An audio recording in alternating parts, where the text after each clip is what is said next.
What up, crypto lovers and enthusiasts? Happy Monday. I couldn't wait to do a video today. I got up early, went boxing, did my morning routine, but I've been watching these markets since last night. I've been so excited because it's verification of what I've been saying. We are at the beginning stages of a bull market. To me, this proves it. All right, it's hard to disprove that. So we're going to take a look at the charts. We're going to take a look at as many charts as we possibly can. We're going to start off with Bitcoin, and then we're going to finish off with altcoins. All right, I'll give you my thoughts on altcoins. I'll give you my thoughts on what I'll let you guys in on what I'm doing as far as how I'm positioning myself currently. So there's a lot to cover. So without further ado, let's do this.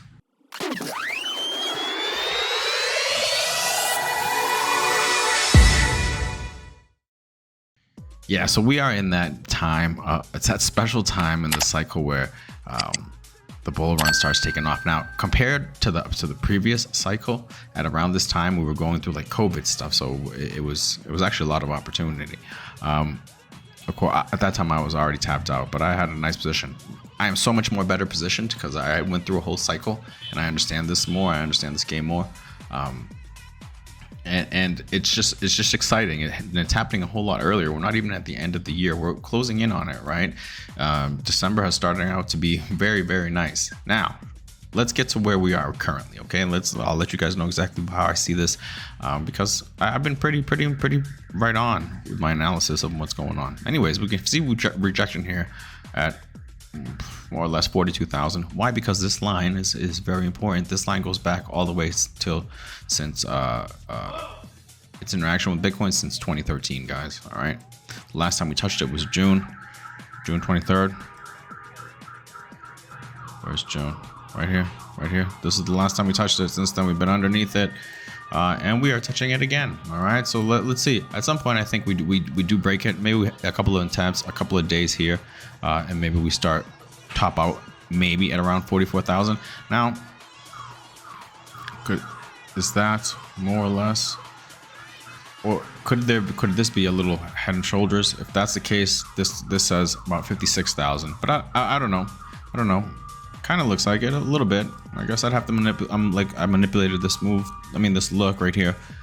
But more than anything is back above this ascending line. Do we maybe in the short term play right here in this little triangle right here with between 44,700 and more or less as high as 44,000, 42,000 currently, right? This little triangle, 42,000 to 44,000, and just constricting, and then before eventually next year going lower. Something like that. I don't know. Maybe. First, we got to get past this area right here. Okay, 42,000. Okay. Do we get rejection? Spend some time? Maybe. All right. That's what I think. Maybe we do, unless this is a really strong move, right? And people do know something, and there is definitely going to be an ETF approved soon, and everybody knows it. That's in the know. All right, so that means there's going to be some more buying pressure. If that's the case, then yeah, I could see us in this triangle, maybe even breaking past this 44,000 and going a little higher. Depends on how strong that conviction is and how strong that belief is, how strong that rumor is or whatever. So we'll see. But for right now, Bitcoin looks very, very strong, very, very bullish. I wouldn't bet against it. 41,439. That's crazy. 4 days, boom. And we've gone right through this, right in this corner of this little box. Boom. See you later. Now it's trying to find out where it can hang out for a little bit before its next move up. And yes, it's definitely, for me, it's bullish, guys. Look at everything else. I mean, okay, so let's take a look at the secondary right here. All right, here's another way to look at it too. 40,000 basically psychological level, 40,000 right there. So maybe we do come back and test this in the short term before the next leg up to try to get to 44. But remember that ascending line, which is right here, more or less at 42,000. So that ascending line I should probably put that in there. Put that here. I will in the next video.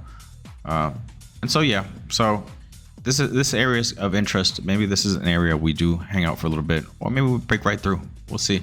I don't see us breaking through past 44,700 for now. All right, but things are looking very, very, very, very bullish. DXY, a rebound. All right, rebound off of here, but that's all right. I still think we are pretty much topped out. All right, locally, at least for now. All right, there was at the top. I think maybe we keep I want to say more down. Oil dropping. Nice. I don't care about the euro. Dow Jones. Sorry if anyone from Europe. Dow Jones. Boom, boom, boom, boom. Looks beautiful. Nasdaq. Nasdaq is kind of not doing what the other three are, or the other two are. Although S&P looks like it might be turning a little bit too. But for the most part, not too bad. This looks great. This looks great. The government bonds. See the nice drop.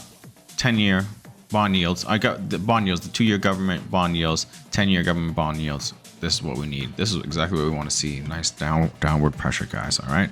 So I gotta say, pretty bullish right now. Look at the Bitcoin. Boom. But you know what? Total 3 is still right here, staying strong, and we were green.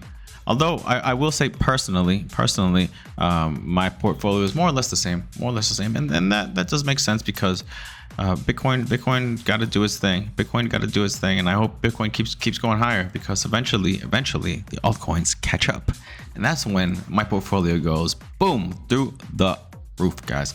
All right, so what am I doing now? I have most of my hodl bags. I have all my bags pretty much packed. Okay, so really what I wanted to do is I wanted to keep my percentages as far as, you know, my hodl bag percentage, because I got some nice entry points. I really do. I got some good averages. And I don't know, maybe it's stupid, but I want to keep them. And really, I've accumulated a good amount of crypto projects that I like. Trias, Veracity, Rio. I can't complain. So what I decided to do, and I still had excess capital, what I decided to do was essentially short-term trade it. Not even, just hold it for shorter term, with the idea of holding it for shorter term. Projects that I've seen have outperformed its peers in my portfolio, and so I'm putting more money in on them just to ride that capital up, because I do want to hold some type of capital as cash, or be able to sell quickly for cash, or USDT. Oh, that's another one we got to look at real quick. Let's take a look at USDT. Where is it? Right here. USDT dominance. Look at this drop. What does this mean? This means people put money in the markets. People put their USDT and they bought crypto with it. So that's pretty cool. And so I lost my train of thought. What I was doing. Okay, and so so I'm holding it for short term. And what I have, the cryptos that I have strong beliefs on. Let's take a look at them right now. Rio, I bought up here. Right now, I'm losing the position, but I think that it's going to come back. I mean, unless it does something. And I was looking, like, what's the worst case scenario? I think the worst case scenario is that it comes back to this ascending line, which could be somewhere, anywhere, you know, today around 32 cents to 35 cents. And I bought the local high, unfortunately, around 73. But I mean, I've been cost averaging down, although the big chunk of it was there. I did the same thing with Sin. Mistakes that I won't make again. I will just layer in like I do a normal position, but this is just for the short term. This is even better because I don't know that we come back down here, because although it has happened in recent history, right? Even in a bullish uptrend, Bitcoin, people are getting really excited. So I mean, if Bitcoin can continue up, I think this will eventually continue up as well. All right. So right now I see this Rio as opportunity, and personally, I have been buying this. I think I bought today, and I'm just accumulating my position. And eventually, once it reaches a 2x from levels from like 77 cents, then I'll just sell. I'll sell and I'll sit in cash and decide what I want to do with it. That's my goal for Rio. Same thing with Sin. All right. What I did is I did a lateral move, which is right now going against me. VeChain, I sold at like 22.022. So if VeChain doubles before my Sin trade doubles, then I will have done badly. So we'll see, but that's a ways away. I think Sin can get to doubling my money before VeChain does, and that's why I took this bet. However, I took it the local high again. Now, don't worry for me. Don't feel bad for me, because my hodl bags of both are at great entry points, and I'm way in the profit on both of them. So it doesn't matter. Right now, I'm just, these losses are paper losses, right? And right now, it's just the trade is developing. What I incorrectly did was I put too much at the top, and I should have just layered like I normally do. I just layer, right? And anyways, the trade has gone against me, but it really hasn't broken too much structure. Retraces are opportunities, guys. So I have been also buying this here, and we'll see what happens. Maybe it goes lower. Maybe it does drop down in here. But I think this thing could easily double in price, right? It's 20 million market cap, get up around 4. It's a good project. It's a good project. That's another thing, and it's performed extremely well for me, guys. This is my average buy price, 0.0025 on my hodl bag position. All right, so that's it's made a lot of money for me. And so I'm like, okay, well, let me add some more. That's a 4x. Up here was a 6x at the height of it, right? So it dropped down, but still 4x, guys.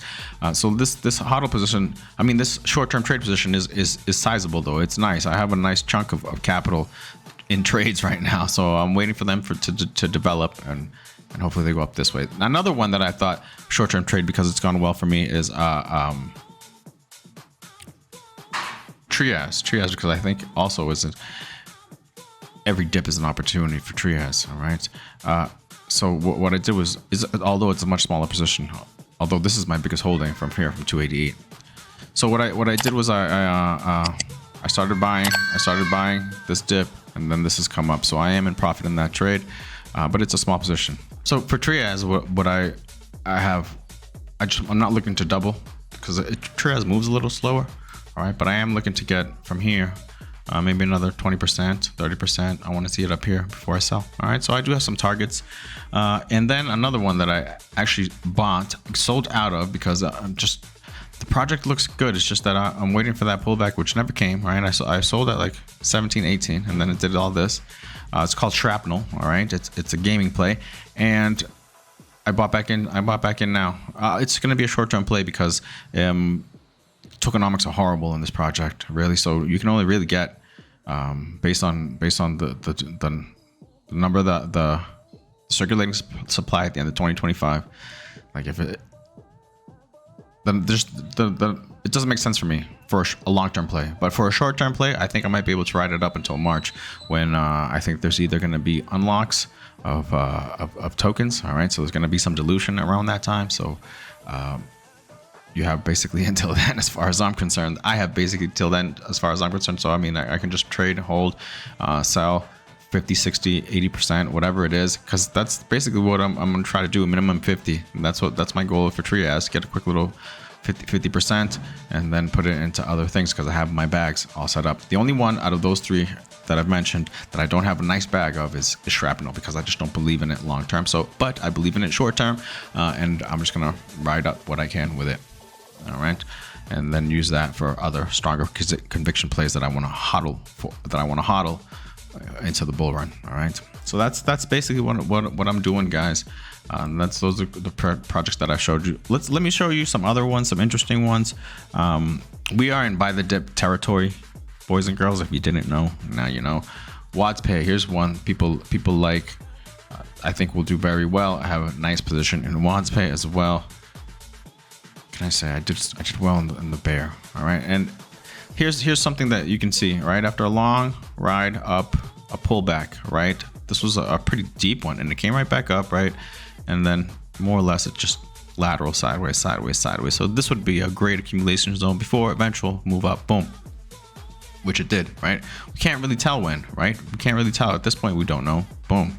And in the last couple of days, we can tell that it did move up. So you just got to be positioned in there, all right? And all of this is great because you can buy at low prices and really get a nice average entry here and enjoy right here, guys. So this is what I'm talking about. Classic buy the dip territory, all right?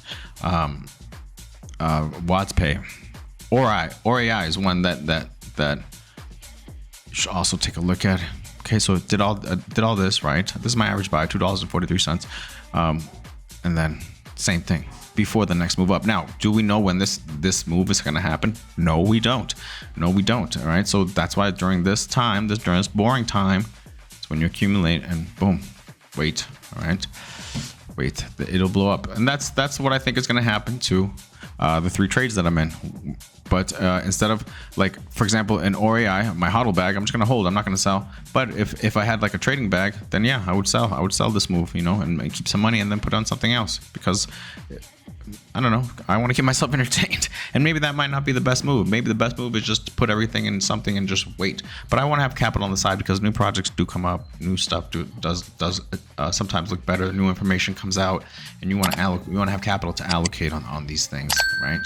At some point, I'm gonna just stand still, and that's probably at some point after the bull market. I mean, after the Bitcoin halving, and even then, I'll probably make some little lateral moves or whatever. For the most part, I'll just be standing still and shifting gears into taking profits at that point in time. After like 200 days after, start just taking profits at whatever it is, because it's a time-based thing for me. I feel as though I won't be.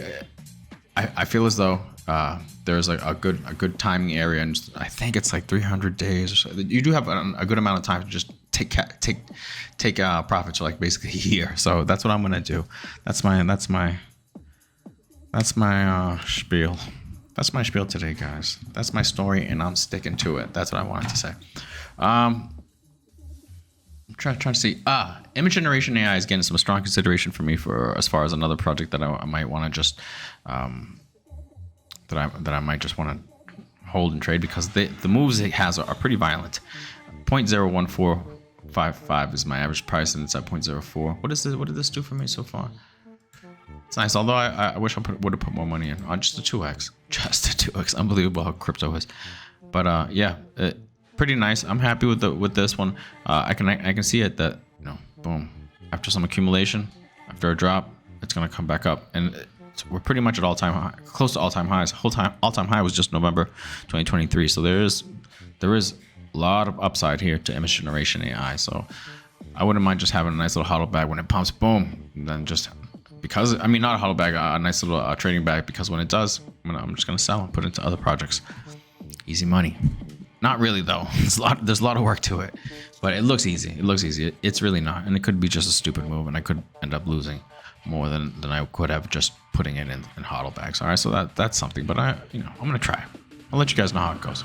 Boson is one that's been interesting. I have a small position in Boson, tiny. That's my average buy. I'm in profit now finally, but I bought it a while ago and I just forgot about it. I never put anything back. I probably bought it around here, right? Probably bought it around here, and then this happened, and I could have bought, but I didn't. It's a real world asset play, metaverse type of thing, and it's interesting. Obviously, people like it.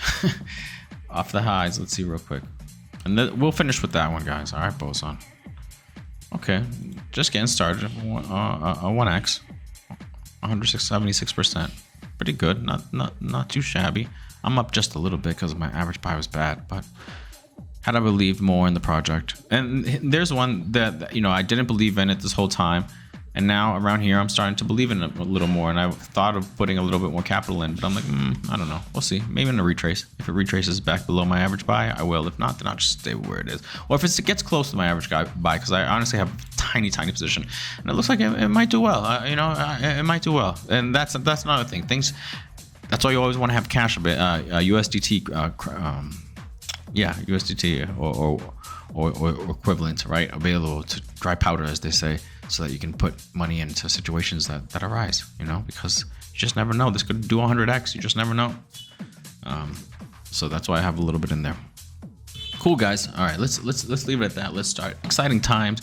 Everything looks very bullish, and that also should give us all some pause, right? Because at any time we could get a violent correction. That's just the way crypto is, We can get a violent correction, and then people think it's the end of the world, and it's not. Eventually, it's just an opportunity. But these things happen, right? And right now the sentiment is very bullish, and that should always kind of scare us a little bit, give us some type of apprehension, right? Because you just never know. But for now, the tendency is towards the upside. So buy the dip territory, guys. Cool, guys. If you can, please like, please subscribe, please leave a comment. Yeah, let me know how you guys are doing. Let me know what you guys are buying. Any helpful information, any helpful alpha, greatly appreciated. All right, thank you so much. See you guys tomorrow. Peace.